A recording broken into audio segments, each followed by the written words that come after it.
សួស្តីពុកម៉ែបងប្អូនទាំងអស់គ្នាសួស្តីនៅថ្ងៃខ្ញុំចែកខ្ញុំតាមពិតទៅអ្នកសៀមរាបក៏ប៉ុន្តែខ្ញុំបានធ្វើការនៅក្នុងវិស័យទេសចរជាទូលីដជាទូកាយនៅថ្ងៃនេះខ្ញុំបានមកដល់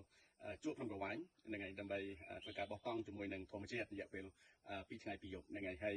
នឹងឯងឃើញថាស្រស់ស្អាតមែនទែនបន្ទាប់ពីធ្វើដំណើរចេញពីខេត្តសៀមរាបតាមការហោះរយៈពេលខ្លី1ម៉ោងចេញពីខេត្តសៀមរាបនឹងឯងហើយយើងហោះមកកាន់ក្រុងព្រះសីហនុបន្ទាប់មកយើងធ្វើដំណើរដោយឡានមកកាន់តំបន់ទីនេះនឹងឯងហើយបើចង់ដឹងឲ្យលំអិតថាទីនេះនៅទីណាហើយយើងនឹងមានអ្នកប្រទេសម្នាក់នៅតំបន់នេះហើយគាត់តែងតែនាំភ្ញៀវដើរកាត់ព្រៃដើម្បីទស្សនាធម្មជាតិដូចជាសកម្មភាពផ្សេងៗដែលយើងបានធ្វើទីនេះឥឡូវតោះទៅជួបគាត់ទាំងអស់គ្នាគឺសួរពុកម៉ែបងប្អូនខ្ញុំបាទឈ្មោះធាខ្ញុំបាទមកពីខេត្តសៀមរាបហើយតំបន់ដែលខ្ញុំឈរនៅកន្លែងនេះគឺជានៅស្ថិតនៅក្នុងទឹកដីខេត្តកោះកុងហើយខ្ញុំមកធ្វើការនៅទីនេះបានប្រហែលជាបានជា4ឆ្នាំហើយកន្លែងដែលខ្ញុំធ្វើការនៅទីនេះគឺមានឈ្មោះថា Cardamom Technic Camp ដែលស្ថិតនៅក្នុងឧទ្យានជាតិបទុមសាគរ National Park ហើយវាក៏ស្ថិតនៅក្នុងខេត្តកោះកុងដែរបាទហើយចំពោះសកម្មភាពដែលយើង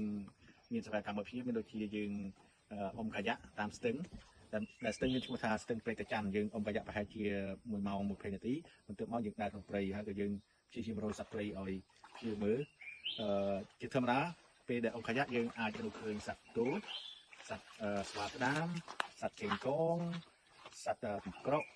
ហើយនិងសត្វសំខាន់មួយចំនួនទៀតចំពោះនៅទីនេះគឺជាកន្លែងដ៏ល្អទាក់ទាញភ្ញៀវទេសចរដោយសារធម្មជាតិគឺស្រស់បំព្រងបណ្ដោយហើយខ្ញុំក៏ចូលចិត្តដែរព្រោះខ្ញុំអ្នកស្រឡាញ់ធម្មជាតិស្រឡាញ់សត្វព្រៃអញ្ចឹងខ្ញុំនឹងអាចបន្តការងារនៅកន្លែងនេះយូរអង្វែងទៅទៀតបាទអរគុណច្រើនបងធាអរគុណសម្រាប់ការចែករំលែកពីបទពិសោធន៍នៃការធ្វើការនៅទីនេះក៏ដូចជាសកម្មភាពដែលបងបានបង្ហាញទៅកាន់ភ្ញៀវទេសចរដែលគាត់មកទស្សនាជួបក្នុងប្រវែងក៏ដូចជាព្រៃធម្មជាតិដ៏ក្រាស់និងសត្វព្រៃជាច្រើននៅក្នុងប្រទេសកម្ពុជាអរគុណច្រើនបងអរគុណច្រើនមែនទែននៃការចែករំលែកតោះបងប្អូនទាំងអស់គ្នាបើចង់ដឹងច្បាស់ថាទីនេះស្អាតយ៉ាងណាយើងទៅទស្សនាសកម្មភាពរបស់យើងនៅថ្ងៃនេះទាំងអស់គ្នា Let's go អរគុណ